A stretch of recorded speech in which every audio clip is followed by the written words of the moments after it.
Welcome to a Lost Island PvP base location guide. If you enjoy this video, be sure to like, comment and subscribe.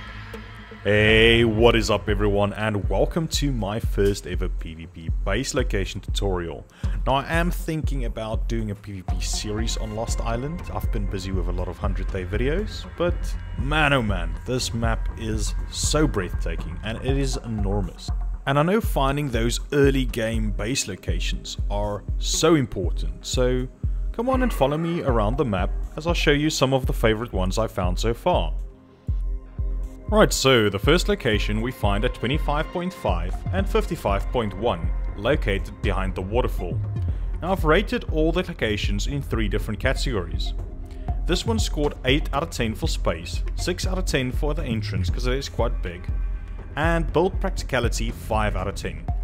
The reason I scored the build practicality so low is it's got a lot of twists and turns and different heights and elevations.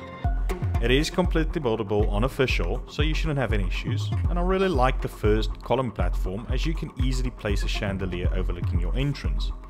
Another benefit of this cave is it's got multiple different rooms. This means you can have multiple layers of death walls, having a PvP room out in the front, followed by breeding, farming, tribe rooms and admin rooms, all in separate rooms inside the cave. So this is definitely a big plus point, and overall this location I would give a solid 8 out of 10, suited for medium to large sized tribes. Next up, some desert caves. The first one we find in 82.8 and 82.1. It is completely buildable, and this is actually where you can find the artifact of the brood. Let's get down to scoring. It is enormous, so I gave it a 9 out of 10. For the entrances a 4 out of 10 because there is 2, and build practicality a 8 out of 10. Again, there's a lot of different rooms and caverns leading from one to another, and the most promising main room will definitely be the artifact chamber, as the entrance for that is too big for a stego, but most likely turtles can fit through.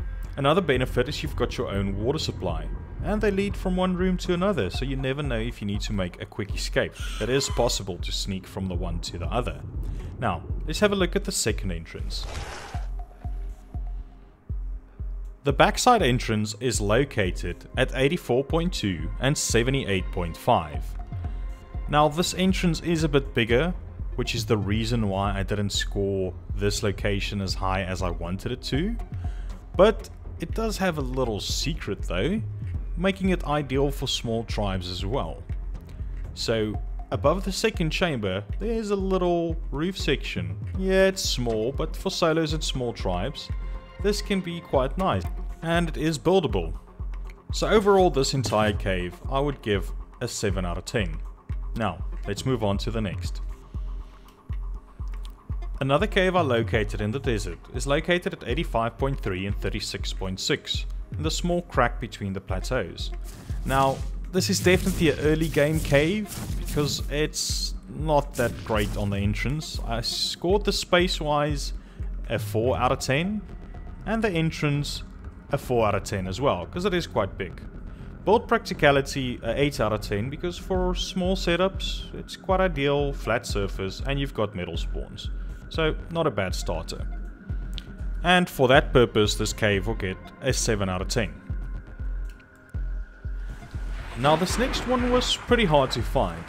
Located at 35.6 and 32.2 is a little cave that goes through to the other side. You might think nothing special about it, but boy will you be wrong. On the side of it, there's another entrance to quite a big cave. So, for this next spot, I gave the space 8 out of 10, it's not as big as the previous, but the entrance 7 out of 10, so it's hard to spot, and it is quite small and a single entrance. Overall, the cave practicality for building gets a 7 out of 10. It is confirmed to be completely buildable, so definitely a good spot to check out. Now, this cave can feel a little bit complicated as it spirals around in circles, but you've got a lot of small little nooks and crannies. Now what I would suggest, if personally I would take this spot, the first room that you get on the right, I would set up for your PvP ready room, where you keep some kits and gears ready to spawn in and head towards your entrance if anything is needed or under attack. From then on, as you pursue further into the cave, it opens up to a very large room, and this is ideal for your breeding and farming area. Overall, I would score this cave 8 out of 10. Again, its own water supply, so that's definitely a plus point, but this lake doesn't go anywhere. Now, off to the next one. I managed to find this one water cave, and the seaweed was sort of my point of reference. So located at 25.1 and 13.9, just off the coast of the island, you can drop down to the water. After dropping down, you'll find a crack in the ocean surface. When you turn to the left, you're going to see a small cave that leads to 2 entrances. The one on the right is a dead end, and the one on the left has got an air pocket. I got the similar vibes of a pearl cave on the island, but it is a bit smaller. Overall, space I'll give a 6 out of 10. Let me just gamma up here. Entrance a 6 out of 10, and build practicality a 5 out of 10, because you've got the giant pillar in the middle of the room. But the space is not bad, so it's good for a small to medium sized tribe. Overall, this cave gets a 5 out of 10.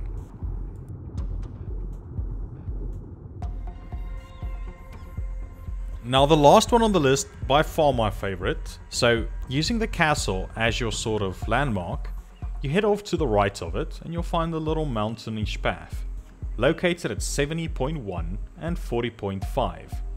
Now this entrance is super difficult to spot as it's located behind the brush, but you do have quite a big setup on the outside where you can get fobbed on, so be sure to cover that spot out. The entrance is just big enough for a person to walk through, so it's definitely not bad. Now, let's get down to scoring. Space wise, I gave it a 7 out of 10, it's a decent size. Entrance, a 9 out of 10, and build practicality, a 9 out of 10 as well. You don't have the benefit of having multiple layers of rooms, but basically if you push a massive depth wall to the back of this, covering that small little entrance, it should be decent enough to defend. And space wise, it's not bad at all for a small to medium sized tribe. Overall, I'll give this cave a 8.5 out of 10. Not the best, but it's good. I really liked it. This is definitely where I would be setting up. So that's all for now. If you guys enjoyed the video, be sure to like, comment and subscribe if you want to see me taking part of a PvP series. Thank you for watching.